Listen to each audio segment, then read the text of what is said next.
राष्ट्रपति जी के अभिभाषण को जिसने जैसे समझा वैसे यहाँ समझाया और उन्होंने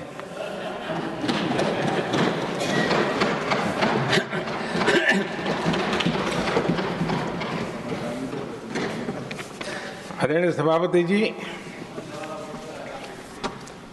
यहाँ पर सबका साथ सबका विकास, इस पर बहुत कुछ कहा गया।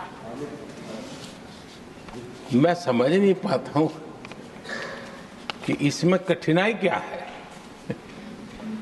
सबका साथ सबका विकास, ये तो हम सबका दायित्व है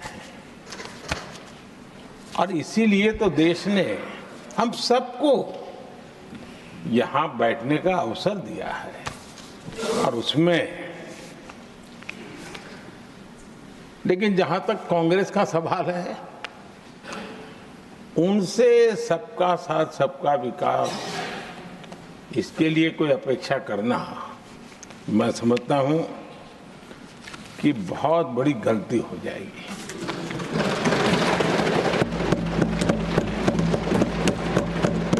ये उनकी सोच के बाहर है, उनकी समझ के भी बाहर है और उनके रोड मैप में भी ये सूट नहीं करता है, क्योंकि वो इतना बड़ा दल एक परिवार को समर्पित हो गया है, उसके लिए सबका साथ सबका विकास संभव ही नहीं है।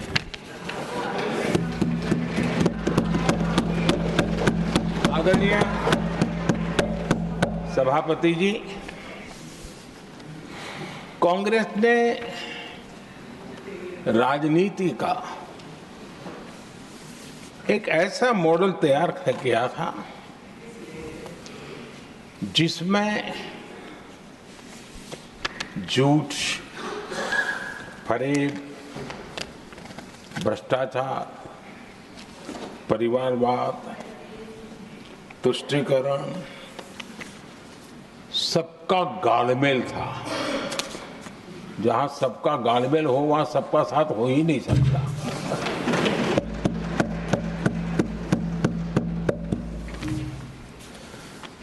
आदरणीय सभापति जी, कांग्रेस के मॉडल में सर्वोपरि है फैमिली फर्स्ट और इसलिए उनकी नीति, रीति, उनकी वाणी, उनका वर्तन उस एक चीज को संभालने में ही खपता रहा है। 2014 के बाद देश ने हमें सेवा करने का अवसर दिया और मैं उन देश की जनता का आभारी हूं कि हमें तीसरी बार लगातार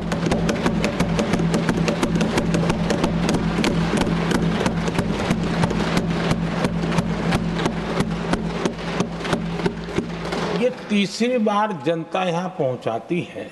इतने बड़े देश में इतनी वाइब्रेंट डेमोक्रेसी हो, वाइब्रेंट मीडिया हो, हर प्रकार के बातें बताने की छूट हो, उसके बावजूद भी देश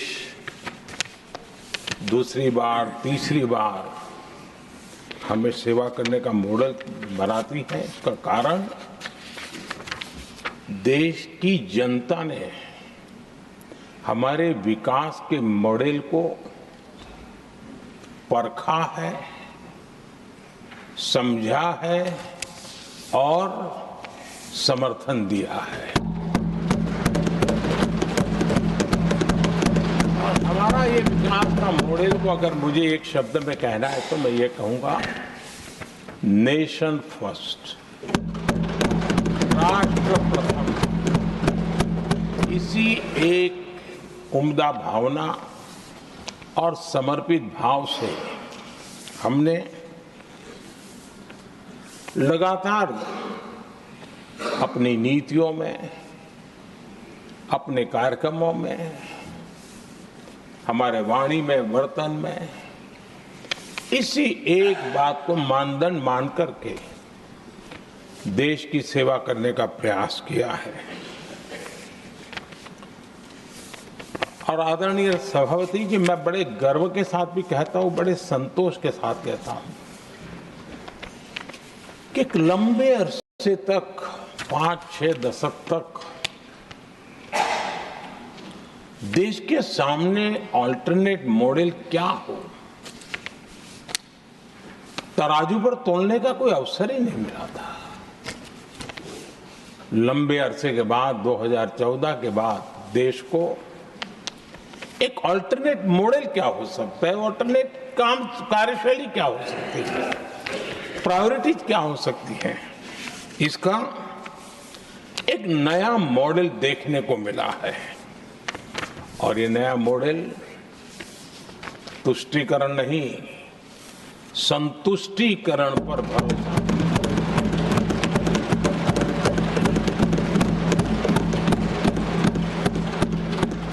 पहले के मॉडल में, खास करके कांग्रेस के कालखंड में,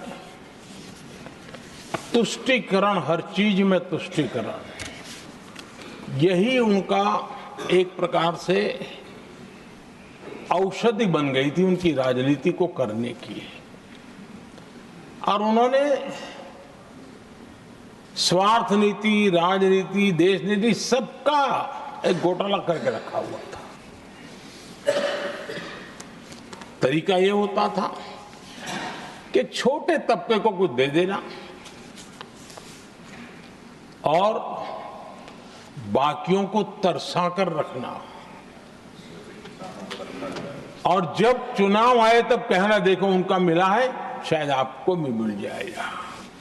और इस प्रकार से झुनझुना बांटते रहना, लोगों के आंखों पर पट्टी बांध करके अपनी राजनीतिक सियासत को चलाए रखना, ताकि चुनाव के समय वोट की खेती हो सके। यही कार्य चलता रहा। आदरणीय सभापति जी, हमारी कोशिश रही है कि भारत के पास जो भी संसाधन है, उन संसाधनों का ऑप्टिमम यूटिलाइजेशन किया जाए। भारत के पास जो समय है, उस समय का भी बर्बादी से बचा करके पल पल का उपयोग देश की प्रगति के लिए, जन सामान्य के कल्याण के लिए, उसी पर वो खर्च हो। और इसलिए हमने एक अप्रोच अपनाया, सैचुरेशन का अप्रोच।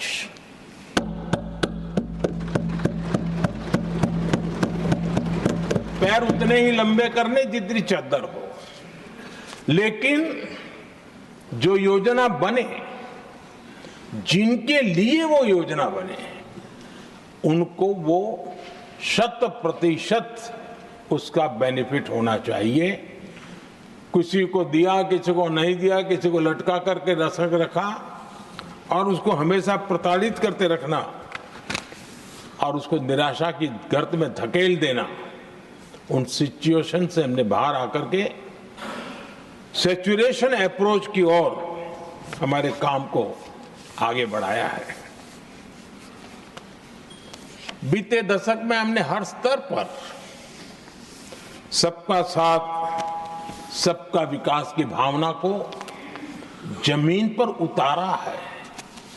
और वो आज देश में जिस प्रकार से बदलाव नजर आ रहा है, फल के रूप में हम अनुभव करने लगे हैं। हमारे गवर्नेंस का भी मूल मंत्र यही रहा है, सबका साथ, सबका विकास। हमारी ही सरकार ने SC, ST एक्ट को मजबूत बनाकर दलित और आदिवासी समाज के सम्मान और उनके सुरक्षा के संबंध में अपनी प्रतिबद्धता भी दिखाई और हमने उसको बढ़ाया।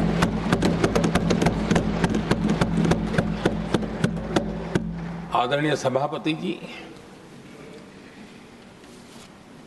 आज जातिवाद का जहर फैलाने के लिए भरपूर प्रयास हो रहा है, लेकिन 3-3 दशक तक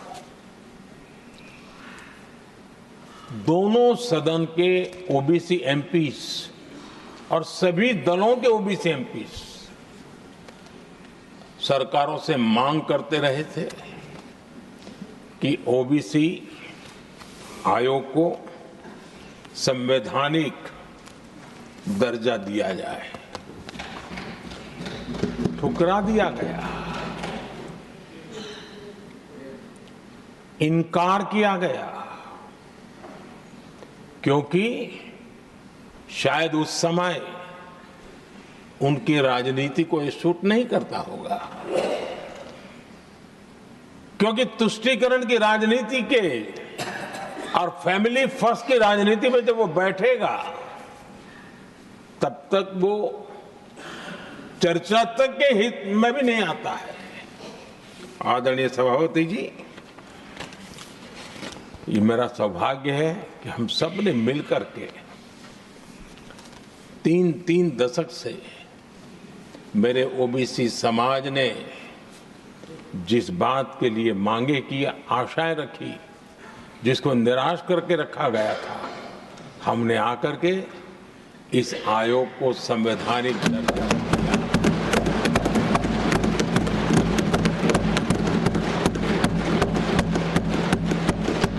और हमने सिर्फ उनकी मांग पूरी की इतना नहीं, हमारे लिए उनका मान सम्मान भी उतना ही महत्वपूर्ण है, क्योंकि देश के 140 करोड़ देशवासियों को हम जनता जनार्दन के रूप में पूजने वाले लोग हैं। आदरणीय सभापति जी, हमारे देश में जब जब आरक्षण का विषय आया तो उसको एक तंदुरुस्त तरीके से समस्या के समाधान के लिए